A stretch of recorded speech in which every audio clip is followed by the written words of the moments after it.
Hello students, मैं हूं आकाश जंडौतिया और आप देख रहे हैं NMMS यूट्यूब चैनल, जिस पर आज आप देखने वाले हैं आज हुए एग्ज़ाम जिसका नाम था NMMS एग्ज़ाम मध्य प्रदेश 1 दिसंबर 2024। इसका पूरा का पूरा एनालिसिस करेंगे जिससे आप वीडियो के एंड तक ये जान पाएंगे कि आपके मार्क्स आज के पेपर में कितने रहे हैं। तो चलिए बिना किसी देरी के शुरुआत करते हैं और इसकी तह तक जाते हैं। तो सबसे पहले हम एनालिसिस करने वाले हैं विज्ञान का। तो विज्ञान में जो पहला क्वेश्चन आपको दिख रहा है, प्रोजेक्ट टाइगर की शुरुआत कब हुई? तो प्रोजेक्ट टाइगर की शुरुआत 1973 में हुई है। भारत सरकार ने टाइगर्स को बचाने के लिए इस मुहिम को शुरुआत करी थी और आज की डेट में कई सारे प्रोजेक्ट टाइगर हमारे देश में चल रहे हैं, जिसमें मध्य प्रदेश में भी लगभग 7 प्रोजेक्ट टाइगर हैं। तो इसका आंसर है 1973। अगला क्वेश्चन है कि किस वैज्ञानिक को बर्डमैन ऑफ इंडिया कहा जाता है? बर्डमैन ऑफ इंडिया एक बहुत महान वैज्ञानिक हुए हैं, प्रोफेसर सालिम अली, जिनको ये खिताब दिया गया है। तो इसका आंसर सी है, आप अपने उसमें लगा लीजिएगा। क्वेश्चन नंबर 3 में अपन देखेंगे एक बीजपत्री, यानी कि इसको इंग्लिश में देखा जाए तो मोनोकोटिलैंडम किसे कहा जाता है? तो इसका आंसर है मक्का। इसको जोड़ लीजिएगा।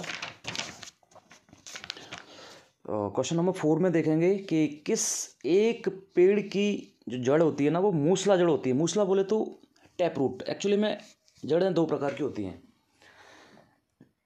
एक टैप रूट होती है, एक और होती है फिलहाल अपन टैप रूट के बारे में बात कर रहे हैं। तो टैप रूट की जो जड़ है वो है अपनी गुड़हल की। तो आंसर में जोड़ लीजिएगा। क्वेश्चन नंबर 5 को देखेंगे कि किसी भी पदार्थ के तल पर भारी अघुलनशील घटक के जमने की प्रक्रिया क्या कहलाती है? The process of settling down of heavier insoluble component at the bottom of liquid is called sedimentation, यानी कि अवसादन उसको कहते हैं।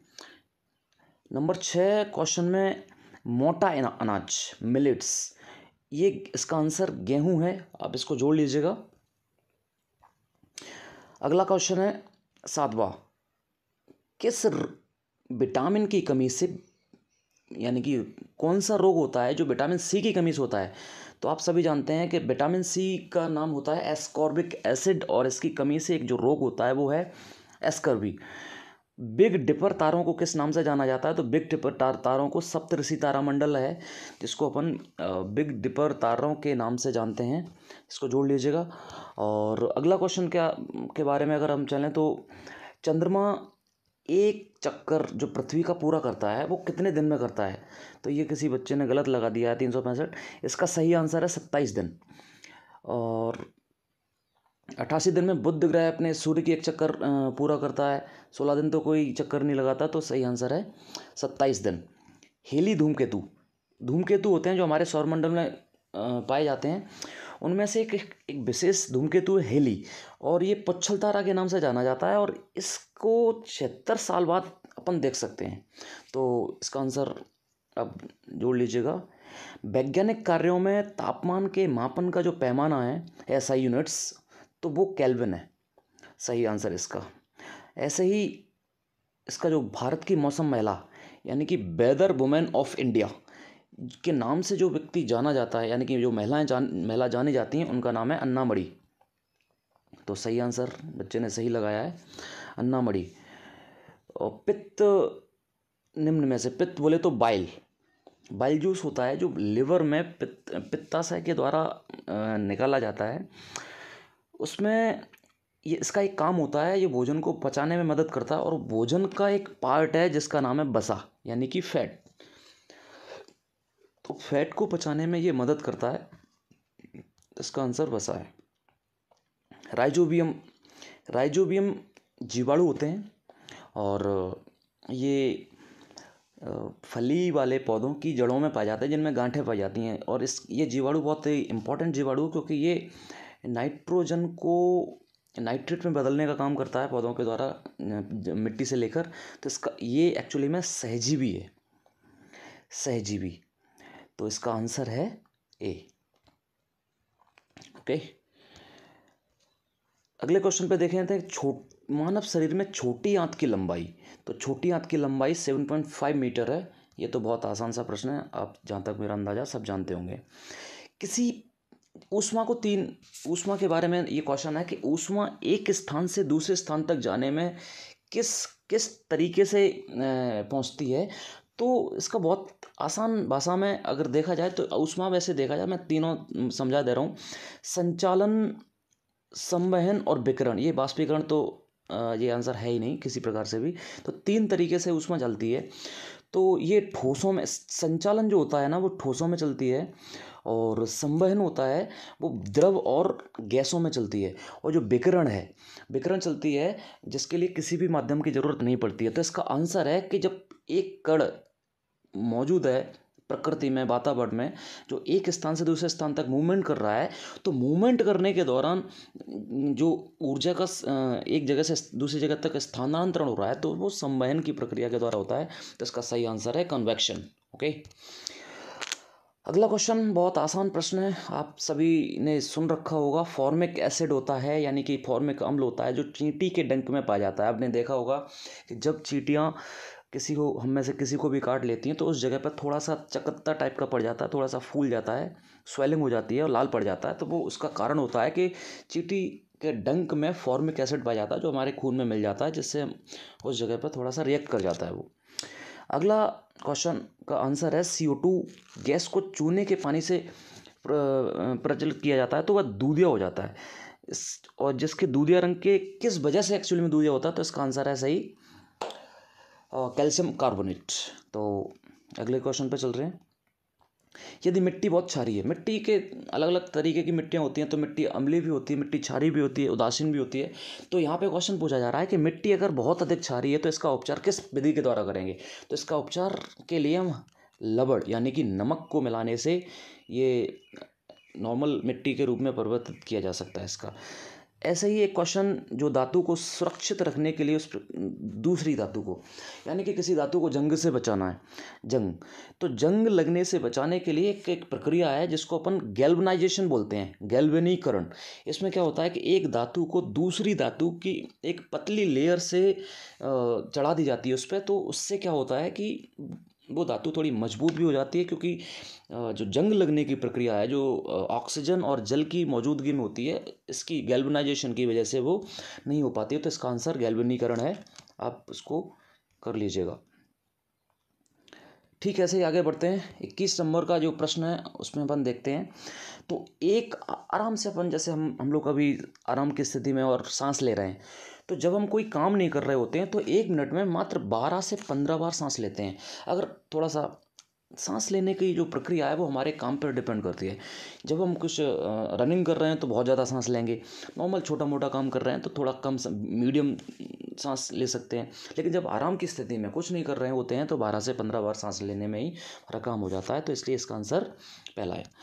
ऐसे ही एक आराम कर रहे व्यक्ति की नाड़ी बोले तो पल्स, जो हमारे डॉक्टर जब अब जाते हैं तो डॉक्टर हमारी नाड़ी को हाथ में लेकर चेक करता है हमारे हाथ को, तो उसी को अपन नाड़ी बोलते हैं। तो उसको चेक करते समय एक्चुअली में इसकी जो बीट होती है ना नॉर्मल, वो 72 होती है। तो इसका आंसर 72-80 बीट प्रति मिनट होता है। ऊपर नीचे थोड़ा बहुत होता रहता है, इससे कोई फ़र्क नहीं होता। तो इसका आंसर बी है। ऐसे ही पौधे के नर प्रजनन अंग का नाम क्या है। एक्चुअली में पौधे के फूल में 2 टाइप के प्रजनन अंग पाए जाते हैं। इसको एक को बोलते हैं स्त्री केसर और दूसरे को बोलते हैं पुंकेसर। नर का मतलब ही ये नर का उल्टा आप अच्छे से जानते हैं कि नारी होता है। तो आप समझ गए होंगे कि स्त्री केसर तो हो ही नहीं सकता, तो पुंकेसर इसका आंसर बिल्कुल परफेक्टली ऑलराइट। ऐसे ही अगला क्वेश्चन पे देखें तो प्रकृति में सबसे कमज़ोर बल कौन सा है। तो सबसे कमज़ोर बल इलेक्ट्रोस्टैटिक बल तो किसी कीमत पे नहीं हो सकता, क्योंकि क्रेन से लोहे की बहुत बड़ी भारी चीज़ों को उठाने के लिए किया जाता है। गुरुत्वाकर्षण बल तो बिल्कुल भी नहीं हो सकता, क्योंकि हम जानते हैं कि किसी भी चीज़ को ऊपर फेंकने से धरती अपनी तरफ नीचे की तरफ उसको गुरुत्वाकर्षण बल की वजह से उसको खींचती है। चुंबकीय बल भी अच्छा खासा मजबूत बल होता है। तो एक ही आंसर है इसका, और वो है परमाणु बल। बहुत सिंपल प्रश्न है कि मनुष्य की ध्वनि सुनने की क्षमता कितनी है। तो मनुष्य की ध्वनि सुनने की क्षमता हम अच्छे से जानते हैं कि फ्रीक्वेंसी है ना, जो 20 फ्रीक्वेंसी से लेकर 20,000 हर्ट्ज की फ्रिक्वेंसी तक की ध्वनियाँ हमारे द्वारा सुनी जा सकती हैं। इसके अलावा वो ध्वनियाँ नीचे की ध्वनियों को कुछ विशेष प्रकार के जीव जंतु सुन सकते हैं, जिनमें गिलहरी है, चूहे हैं और कुछ और जानवर भी हैं। और 20,000 हर्ट्ज से लेकर जो अल्ट्रासोनिक रेज आवृत्ति की जो होती है ना अल्ट्रासोनिक, उनको कुत्ता भी सुन सकता है। और चमगादड़ तो आप जानते हैं कि निकाल भी सकता है, जिसकी वजह से ही वो रात को उड़ पाने में सक्षम होता है। घर्षण बल किस प्रकार का बल है? जब दो वस्तुएं आपस में एक दूसरे से टकरा कर रखी जाती हैं तो उनके बीच में जो बल लगता है उसी को अपन क्या बोलते हैं? घर्षण बल। तो इसका आंसर है पहला ही है संपर्क बल। ओके 27, जब इलेक्ट्रोड को पानी में डुबोया जाता है और बिजली प्रवाहित की जाती है तो नकारात्मक टर्मिनल पर बनने वाले बुलबुले किस गैस के होते हैं? तो इसका आंसर है हाइड्रोजन। इसको आप देख लीजिएगा। 27। अब आते हैं 28वें प्रश्न पे। बिल्कुल साधारण सा प्रश्न है कि विद्युत का सुचालक, यानी कि ऐसा कौन सा इसमें से 4 ऑप्शन में से है जिसमें लाइट यानी इलेक्ट्रिसिटी का प्रवाह हो सकता है? तो इसका नॉर्मल सा प्रश्न है और इसका आंसर है आसुत जल। आसुत जल बोले तो डिस्टिल्ड वाटर। ओके, निम्न में से कौन सा कार्बन का सबसे शुद्ध रूप है? एक्चुअली में यहाँ पे इसको देखना पड़ेगा अपन को। वैसे कार्बन का सबसे शुद्ध रूप होता है, वो होता है डायमंड, यानी कि हीरा। अब हीरा यहाँ पे ऑप्शन में है नहीं, तो इसके बाद लगभग 90% जो शुद्ध है वो कोक होता है, तो इसका आंसर यहाँ पे कोक जाएगा। 30वां प्रश्न है, निम्न में से किस महीने में खरीफ की फसलें? खरीफ फसल आप जानते हैं रबी और खरीफ की फसलें होती हैं 2 टाइम। तो खरीफ यानी खरीद उपहरियों में उगाई जाने वाली फसलें यानी कि जून जुलाई के महीनों में उगती हैं और सितंबर के महीनों में ये काट ली जाती हैं, जिनको अपन बाजरा, ज्वार और मक्का की फसलें के नाम से अपन जानते हैं और आप आराम से समझते हैं इस चीज़ को। किस फसल को कौन सी फसल है वो मिट्टी को नाइट्रोजन से समृद्ध करेगी? एक्चुअली में क्या होता है कि नाइट्रोजन हम डायरेक्टली तो वातावरण से लेते नहीं है। अब चूंकि वातावरण से लेते होते तो 78% नाइट्रोजन पाई जाती है, तो आराम से हमारा काम चलता। लेकिन डायरेक्टली नाइट्रोजन ना लेने की वजह से हम किसी दूसरे प्रकार से नाइट्रोजन लेते हैं, जो कि नाइट्रेट के रूप में लेते हैं। अब ये नाइट्रेट है ना, वो मिट्टी में से कुछ खास प्रकार के पौधे होते हैं जिनको लेग्यूमिनेसी कुल के पौधे कहा जाता है। तो उनमें उनकी जो जड़ें होती हैं, उनकी जड़ों में क्या बोलते हैं उसको, गांठें होती हैं। तो उन पौधों में दाल के होती हैं दलहन वाली, तो मटर भी एक दलहन वाला पौधा है, तो इसका आंसर मटर है। अगला है कि निम्न में से कौन सा पुरुष हार्मोन है? तो टेस्टोस्टेरोन इसका सही आंसर है। हमारे शरीर में हार्मोन पाए जाते हैं, तो बॉडी में महिलाओं की बॉडी में प्रोजेस्टेरोन पाया जाता है, तो पुरुषों की में टेस्टोस्टेरोन पाया जाता है। गुणसूत्र यानी कि क्रोमोसोम का जो प्रेजेंटेशन है ना हमारे शरीर में, तो वो कितना होता है, कितने जोड़े में? एक्चुअली में 46 होते हैं, 23 का जोड़ा होता है। तो यानी कि 2 जोड़े में 23 करके 46 गुणसूत्र पाए जाते हैं। इसका आंसर ए है। कौन से वैज्ञानिक ने किंडवन विधि की खोज करी है? तो इसका आंसर है लुई पाश्चर, इन्होंने किंडवन विधि की खोज करी थी। 35वां क्वेश्चन है कि भूगोल को किस चीज़ में, इसकी नापने की यूनिट क्या है, मेज़र क्या है? तो इसका आंसर है रिक्टर। 0 से लेकर मेरा ख्याल है कि 10 तक होता है। और इसमें एक और ख़ासियत होती है कि 1 के बाद में 2 पर अगर जा रहा है तो 10 टाइम्स यानी कि 10 गुना वो चीज़ बढ़ जाती है, तो बहुत ज़्यादा भारी भरकम हो जाता है। 5 रिक्टर से ज़्यादा के भूकंप बहुत ही भयानक और ख़तरनाक माने जाते हैं। तो इस तरह से 35 प्रश्नों को अपन ने अभी सॉल्व किया है। आप इसके मार्क्स जोड़कर अलग लिख लीजिएगा, इससे आपको क्लियरली पता रहेगा कि हमारे कितने मार्क्स आए हुए हैं। अब बात करते हैं सामाजिक विज्ञान की। बहुत आंसर, पहला ही आंसर आप देख रहे होंगे। तो प्लासी का युद्ध कब हुआ? सन 1757 में लॉर्ड क्लाइव और मीर सिराजुद्दौला, आई थिंक सिराजुद्दौला और लॉर्ड क्लाइव के साथ में ये युद्ध हुआ था सन 1757 में। बंगाल में एक जगह है प्लासी, उसमें ये युद्ध लड़ा गया था। तो इसका आंसर सन 1757 में। आपने देखा होगा कि झांसी की रानी के साथ में एक घटना घटी थी कि उसकी राज्य को मिलाने के लिए लॉर्ड डलहौजी की एक नीति बनाई थी, बिले डॉक्ट्राइन्स ऑफ लेप्स। इस नीति के अकॉर्डिंग जिन राजाओं के खुद के बच्चे नहीं होते थे, उन राजाओं के राज्य को अंग्रेज सरकार अपने राज्य में मिलाने का काम करने की व्यवस्था बना ली थी उसने।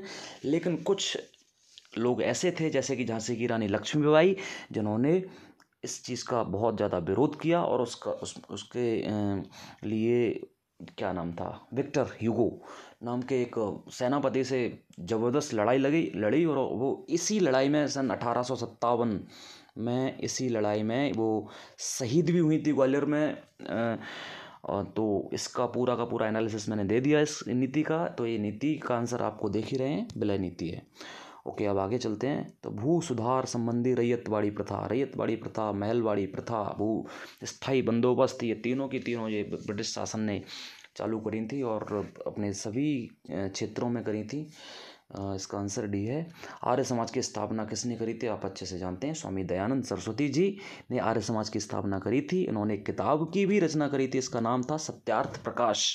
इस किताब में उन्होंने काफ़ी किसी भी धर्म के, जो जिसमें हिंदू मुस्लिम किसी कोई भी हो सकता था, तो उसमें उन्होंने उनमें रूढ़िवादी और पुरानी परंपराएं जो किसी काम की नहीं थी उन पर काफ़ी अच्छा खासा प्रहार किया था और उन्होंने आर्य समाज को बनाया था। स्वराज्य हमारा जन्मसिद्ध अधिकार है, हम इसे लेकर ही रहेंगे, और ये नारा बाल गंगाधर तिलक ने दिया था। आप अच्छे तरीके से इसको जानते होंगे। दादा भाई नौरोजी, बहुत फेमस किताब है इनकी, poverty and un British rule in India, ये इसकी इन्होंने रचना करी थी। ये नयनार भगवान शंकर जी यानी शिव जी को पूजने वाले संत थे। तो शिव जी को जो भी संत पूजते हैं तो उनको शैव संत के नाम से जाना जाता है। रानी दुर्गावती को आप अच्छे से जानते हैं कि जबलपुर में गोंडवाना से इनका संबंध था। इसका आंसर भी है। गंगई कोंडचोलपुरम एक मंदिर है, स्थापत्य कला, बहुत शानदार मंदिर है। और ये जो मंदिर है, ये मंदिर का मैंने कोशिश करी है, फ़िलहाल तो मैं तो इस जहाँ तक मेरा अंदाज़ा है इसका आंसर ए है।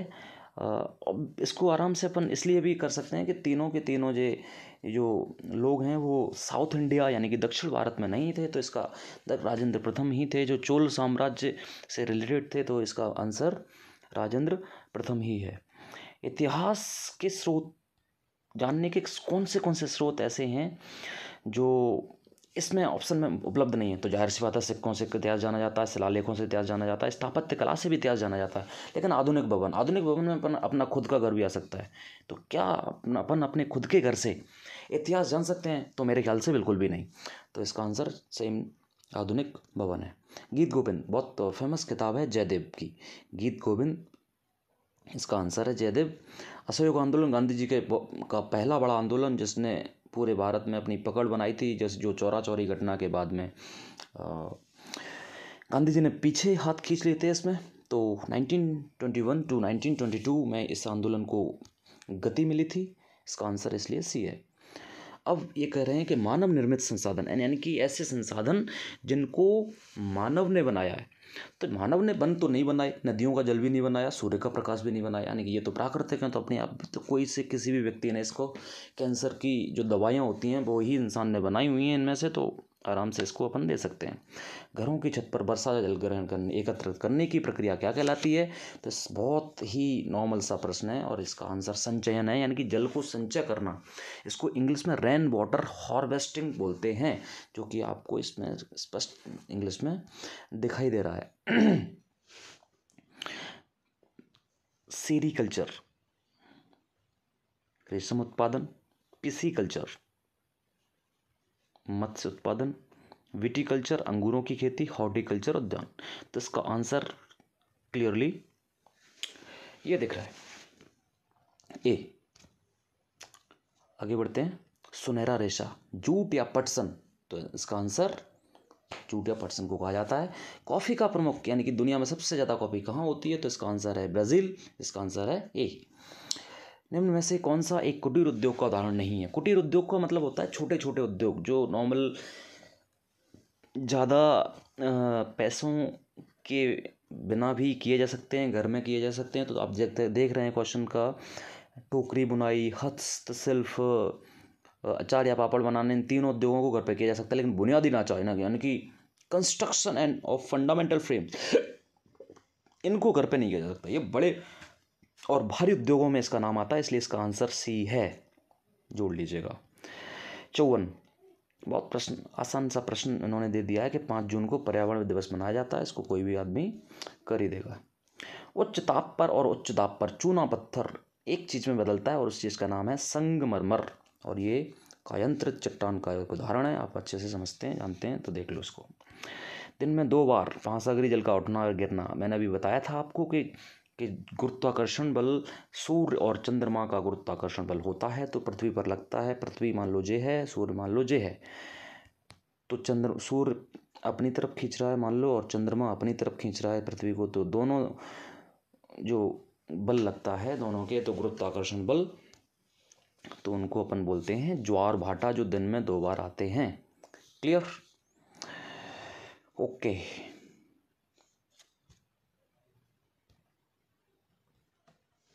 चलिए आगे बढ़ते हैं। तो 57, क्वेश्चन नंबर 57, कौन सी पवनें विभिन्न ऋतुओं में अपनी अपनी दिशा बदलती रहती हैं? तो आप अच्छे से जानते हैं कि मौसमी पवनें यानी कि मानसूनी पवनें अपनी अलग अलग दिशाएं अलग अलग ऋतुओं में बदलती रहती हैं। चलिए एक और क्वेश्चन जो बिल्कुल सिंपल सा दिख रहा है आपको, लद्दाख किस प्रकार का रेगिस्तान है? What type of desert of is Ladakh? तो आप सभी जानते हैं इसको कोल्ड डेजर्ट यानी कि ठंडा रेगिस्तान बोलते हैं, क्योंकि यहाँ पर किसी भी प्रकार का कोई भी पेड़ नहीं उगता है, क्योंकि ठंड ही इतनी पड़ती है और बरसात भी नहीं होती, क्योंकि ठंड की वजह से बादल वहाँ पर नहीं पहुँच पाते हैं। देवदार, तो शंकुधारी वृक्ष इसका एग्जाम्पल है। शंकुधारी देवदार के जो वृक्ष हैं वो शंकुधारी टाइप के होते हैं। मौलिक अधिकारों की संख्या 6 है, और 6 में से संपत्ति का अधिकार तो बिल्कुल भी नहीं है, क्योंकि इसको 1978 में भारत सरकार ने 44 कॉन्स्टिट्यूशनल अमेंडमेंट के द्वारा इसको अलग कर दिया था, तो इसलिए शुरुआत में 7 मौलिक अधिकार थे, लेकिन अब इसमें 6 ही मौलिक अधिकार रह गए हैं। 61वां, धर्मनिरपेक्षता को परिभाषित कौन नहीं करता? पहली बात तो हमें इसमें यह समझना पड़ेगी कि धर्मनिरपेक्ष का मतलब होता क्या है। सेक्युलर कंट्री, हमारा देश धर्मनिरपेक्ष देश है, जिसका मतलब होता है कि हमारे देश की सरकार हम में किसी को भी किसी भी धर्म को अपनाने के लिए बाध्य नहीं कर सकती। तो इसका सीधा सा अर्थ है कि किसी भी तरीके से ऐसा कोई भी काम नहीं किया जा सकता किसी के भी द्वारा जो सरकारी है, जो हम में से किसी को भी धर्म को अपनाने में, किसी भी प्रकार के धर्म को अपनाने का बाध्य करे। तो इसका आंसर इसमें क्या होगा? राज्य न तो किसी खास धर्म को थोपेगा और ना ही लोगों की स्वतंत्रता छीनेगा। इसका आंसर है डी। क्वेश्चन नंबर 62 पे चलते हैं। तो बेहद आसान से प्रश्न आपको दिख रहे हैं कि संविधान सभा का गठन, तो सबसे पहले 9 दिसंबर 1940 को संविधान सभा की बैठक हुई थी, और उस बैठक में सच्चिदानंद सिन्हा को अस्थायी अध्यक्ष के रूप में चुना गया था। तो इसका आंसर है 1946। अब देखते हैं लोकसभा के कुल सदस्यों की संख्या। वैसे लोकसभा के मैक्सिमम सदस्य जो हो सकते हैं वो 550 हैं, लेकिन अभी आज की डेट में जो कुल सदस्य होते हैं वो 5545 हैं, यानी 545 सदस्यों की संख्या है। आप इसको कर लीजिएगा। घरेलू हिंसा कानून एक्चुअली में लागू हुआ था 2006 में, लेकिन इसको ड्राफ्ट बनकर तैयार हो गया था 2005 में। तो इसका आंसर 2005 है। इसका तो उन्होंने आंसर का क्वेश्चन में ही आंसर दे दिया एक दूसरे का, तो बढ़िया, इससे अच्छा और क्या हो सकता है। तो घरेलू हिंसा कानून 2005, यानी कि आंसर दिख रहा है आपको 2005। तो क्लियर। आगे ये है कि क्यों बना गया है एक्चुअली में ये, तो महिलाओं को उनके कानूनी अधिकार दिलाने के लिए, ताकि उन पर किसी भी प्रकार के पुरुष उनके घरेलू हिंसा ना कर सकें, इसलिए इनके महिलाओं को कानूनी अधिकार दिलाने के लिए सन 2005 में इसका लागू किया गया। मिड डे मील आप जानते हैं कि बच्चों को भोजन खिलाया जाता है सरकारी स्कूलों में। भारत सरकार ने एक योजना लागू कर रखी है ताकि हर बच्चा अच्छे से खा पी सके स्कूल में जाने वाला, उसके लिए किसी प्रकार की कोई दिक्कत ना हो। तो इसका आंसर है जीवन के अधिकार का। दिव्यांगजन अधिनियम लागू हुआ था सन 2016 में, तो कर लीजिएगा इसको। सार्वभौमिक वयस्क मताधिकार, यूनिवर्सल एडल्ट सफरेज, कोई भी व्यक्ति कितने साल का होता है तो वोट देने का अधिकार हो जाता है? तो 18 साल का। आप जानते हैं कि हमारी सभी की आईडी, वोटर आईडी 18 साल के होते ही हमारी कोई ना कोई घर पे बनवा ही देता है। लैंगिक पूर्वाग्रह का एक्चुअली में मतलब क्या होता है? लिंग दो प्रकार के हैं हमारे पास। नंबर एक, हम पुरुष लिंग और स्त्रीलिंग। तो लैंगिक पूर्वाग्रह का मतलब होता है पहले से ही किसी चीज़ के बारे में एक धारणा बना लेना। तो ये एक रूढ़िवादी धारणा नहीं है, यानी कि ऐसी रूढ़िवादी का मतलब होता है जो बहुत समय से चली आ रही है और हम इसको मानते आ रहे हैं। हमें नहीं पता कि क्या है क्या नहीं है, लेकिन इसको हम मानते आ रहे हैं। तो पहला देखेंगे, किसी परिवार में सिर्फ पति ही आय अर्जन कर सकता है, तो ये तो क्लियरली रूढ़िवादी धारणा है, क्योंकि हमारे समाज में माना जाता है कि महिलाएं घर पर बैठेंगी और पुरुष बाहर काम करेंगे। तो ये प्रकार की एक रूढ़िवादी धारणा है। लड़कियों को ही भोजन पकाना चाहिए, जो सेम टू सेम दोनों एक जैसी, एक दूसरे का पूरक हैं। एक परिवार में पिता और पुत्र द्वारा माँ और बहन के साथ घरेलू कार्य करना, ये रूढ़िवादी नहीं है, ये बिल्कुल नया विचार है। एक्चुअली में रूढ़िवादी का जस्ट उल्टा है। तो नया तो नहीं कह सकते इसको, लेकिन इसका आंसर जो है वो सी ही है। 70वां प्रश्न का आंसर बहुत सिंपल सा है। समता का अधिकार हम लोगों को दिया गया है, तो 14 से 18 तक है। तो इसमें एकमात्र ऑप्शन अपन को दिख रहा है अनुच्छेद 15। तो अनुच्छेद 15 के हिसाब से समता का अधिकार हो गया। तो 70 प्रश्नों को अभी तक अपन कर चुके हैं। मैंने कैप्टन्स एकेडमी में पढ़ाते हुए आप सभी को क्लियरली मैंने आज अभी देखा, तो उसमें 51 question clearly 51 question as it is हमारे नोट्स से फंस चुके हैं 70 में से, जो मेरे लिए और मेरे स्टूडेंट्स के लिए बहुत ज़्यादा शानदार बात है।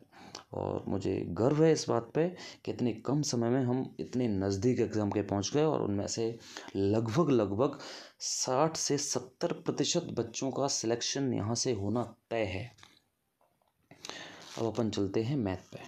तो मैथ के क्वेश्चन को अभी सॉल्व तो नहीं किया जा सकता, इसलिए मैं इसके आंसर ही दे सकता हूँ, नहीं तो वीडियो बहुत ज़्यादा बड़ा हो जाएगा, और ये ज़्यादा बड़ा होने की वजह से हो सकता है आप लोग इससे बोर भी हो जाएं। तो यहाँ पे मैं आंसर दे रहा हूँ, 71 का आंसर है इसका बी, और 72 का आंसर है इसका डी। आगे देखते हैं, 73 का आंसर है इसका ए, 73 ए, 74 सी, 75 डी, 76 सी,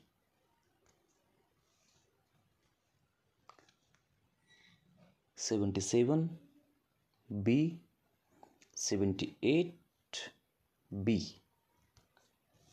79 सी, 80 81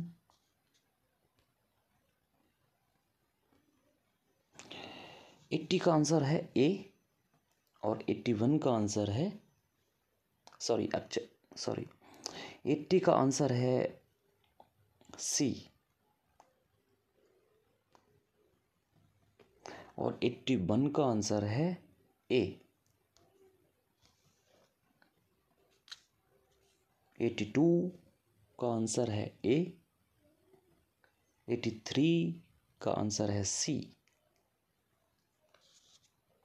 82 का आंसर ए, 83 का सी, 84 का आंसर है सी, 85 का आंसर होगा आपका बी,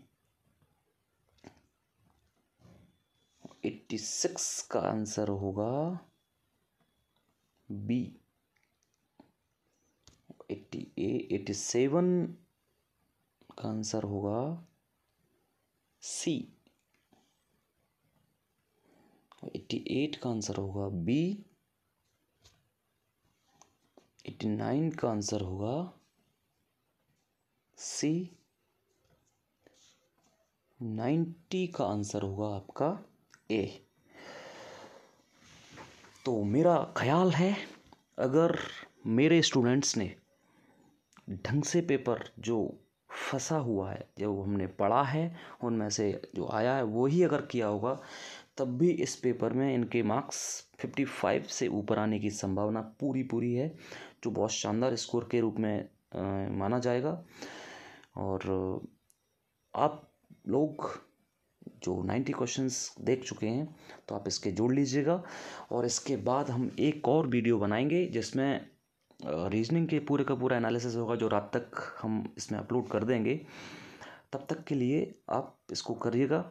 और जिसके एग्ज़ाम औरों के भी हो चुके हैं उनको भी इसको शेयर कर दीजिएगा, ताकि वो भी इसको फ़ायदा इसका उठा लें और अभी पता लगा लें कि उनके कितने मार्क्स आ रहे हैं, ताकि अगर कम आ रहे होंगे तो कहीं ना कहीं गलतियों को पहचान कर जल्दी अपनी कमज़ोरियों को दोबारा से फिर से मेहनत करके मजबूत बनाने का प्रयास करें। और बाकी तो आप समझदार हैं ही। अगर आपको ये वीडियो अच्छा लगा हो तो इसको सब्सक्राइब कर सकते हैं, अगर कोई भी आपत्ति ना हो तो। बाकी धन्यवाद, बाय बाय, शुक्रिया।